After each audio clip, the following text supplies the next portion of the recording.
Costa Gavras, je vous propose d'ailleurs de regarder. Vous allez voir, vous connaissez sûrement cette adaptation. C'est un adapté en ballet. C'est un moment, en ce moment, pardon, à l'Opéra de Paris, au Palais Garnier. Et vous allez sûrement reconnaître l'extrait qu'on va diffuser dans quelques instants. Regardez.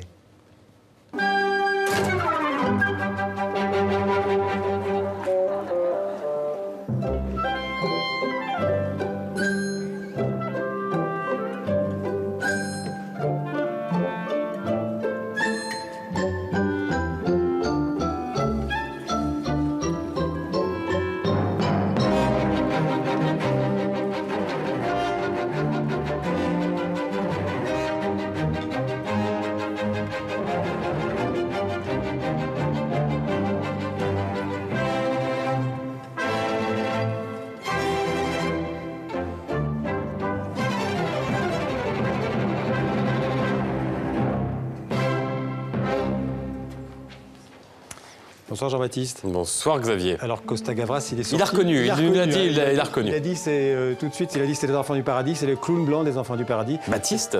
Baptiste, oui. La version ballet. Et c'est en ce moment, comme je le disais tout à l'heure, au Palais Garnier. Ben oui, le film Marcel Carné à la mise en scène, si vous vous souvenez bien, Jacques Prévert au dialogue, au scénario, et Joseph Cosma à la musique. Les Enfants du Paradis, un classique du cinéma français, 1945.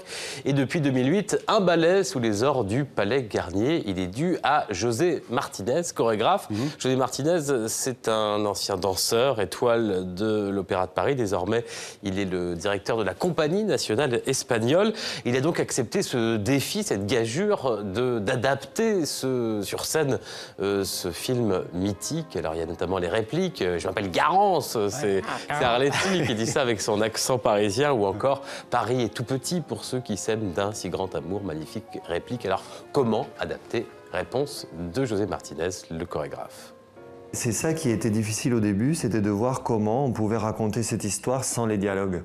Parce que quand même, il y a Prévert dans Les Enfants du Paradis, et là, on allait danser, on n'aurait plus sa poésie. Et en fait, on a pris le parti au lieu de, comment dire, de rentrer dans les détails, de ne pas essayer de faire de description des personnages, mais que les personnages, par eux-mêmes, par ce qu'ils sont, et les rapports qu'ils pouvaient avoir entre l'un avec l'autre, ça allait faire qu'on comprendrait l'histoire. Le film déjà est très chorégraphié. En fait, ça a été super facile de faire cette adaptation.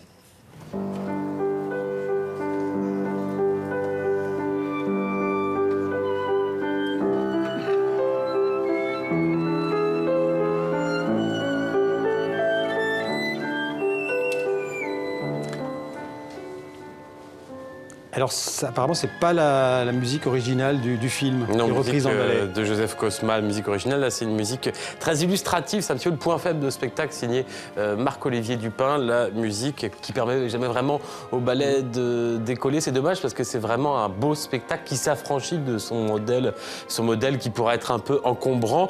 Côté chorégraphie, on peut penser par exemple à Roland Petit.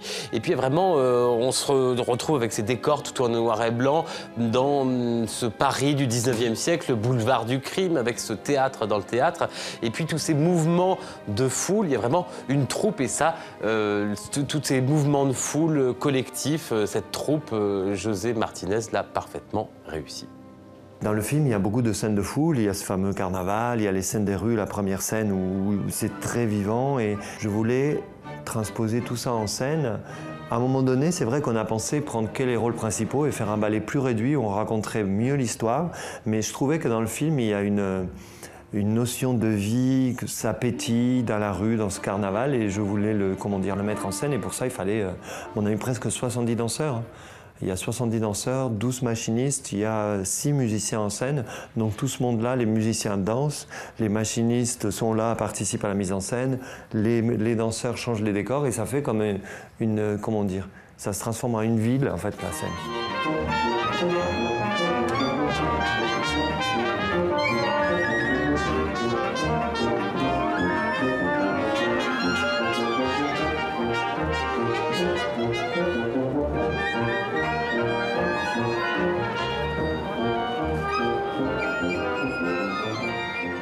Vous l'avez vu, c'est jusqu'au 6 juin, Les Enfants du Paradis de José Martinez.